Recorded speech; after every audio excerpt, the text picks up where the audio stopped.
ఇప్పుడు మంచిగా ఛానల్ పెట్టారు. దానికి సిగ్నల్ టీవీ అని పేరు పెట్టారు. ఎందుకు సిగ్నల్ టీవీ అని ఎందుకు పెట్టారు? దాని వెనక ఏమైనా స్టోరీ ఉందా? ఉంది.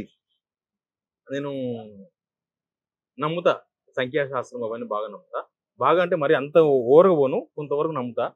నాకు అనుకోకుండా అన్‌ఎక్స్‌పెక్టెడ్‌గా రవీంద్ర భారతిలో దైవజ్ఞ శర్మ గారు కలిసిర్రు. ఈ జాబ్ మానేసిన 2, 3 రోజులకే. అప్పటికే ఛానల్ పేరు ఏం పెట్టాలని ఆలోచన చేస్తున్నా. కలిసి స్వామి ఇట్లా ఉంది, ఇట్లా ఉంది అని చెప్తే ఎస్ అనే పేరుతో పెట్టుకో నాన్న మంచిగుంటది నీకు. ఎస్ అనే పేరుతో పెట్టాను. వెతికిన 150 పేర్లు రాసి వెతికితే లాస్ట్‌కి సిగ్నల్ టీవీ అనేది పేరైతే ఏదైనా పెట్టొచ్చు. నాకు ట్రేడ్ లైసెన్స్ అవన్నీ ఉంటాయి కాబట్టి నేను అఫీషియల్‌గా పెట్టిన మొత్తం లైసెన్స్ తీసుకొని పెట్టిన. సిగ్నల్ టీవీ ఉత్తగా ఏదో జీమెయిల్ ఉంది కదా అని పెట్టలే. దానికి అన్నీ ఉన్నాయి లైసెన్స్. సిగ్నల్ టీవీ అని పెట్టిన. ఎందుకు పెట్టాలి సిగ్నల్ టీవీ అని కూడా అడిగింది చాలా మంది. నెక్స్ట్ క్వెషన్ అదే అడుగుతావు. సిగ్నల్ అంటే ఒక సంకేతం. మన తెలంగాణలో ఒకటి ఉంటది.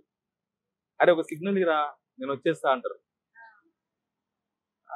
ఒక సిగ్నల్ ఇరా వాడిని పంపించేస్తా అంటాడు.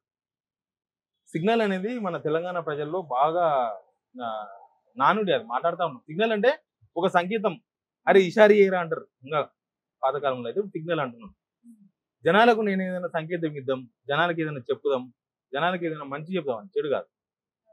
జనాలకి ఏదైనా వాళ్ళకు పనికొచ్చి చెప్పుదాం, జనాలకి ఏదైనా రాజకీయాల గురించి మంచి చెప్దాం, లైఫ్ గురించి మంచి చెప్దాం, ఇంకేదైనా వాళ్ళకి పనికొచ్చిందంటే మంచి సంకేతాలు ఇద్దాం. డిసైడ్ చేసుకునే జనమే. మనం చెప్తే ఉల్టా పల్టా ఏం కాదు జనం. జస్ట్ జనాన్ని మనం చైతన్యపరుస్తాం. ఇది జరుగుతుంది, పలానా దగ్గర పోకండి, పలానా దగ్గర ఇట్లా జరుగుతుంది, పలానా ఇట్లా అవుతుంది, పలానా గవర్నమెంట్లో ఇది జరుగుతుంది, పలానా ప్రతిపక్షంలో ఇది జరుగుతుంది, అయితే పలానా దగ్గర ఇది జరుగుతుంది, మన తెలంగాణలో ఇది జరుగుతుంది ఓవరాల్ గా. అది చెప్పడానికి సిగ్నల్ టీవీ అని పెట్టి. ఓకే, మంచి కాన్సెప్ట్ మీదనే సిగ్నల్ టీవీ అని పేరు పెట్టారు.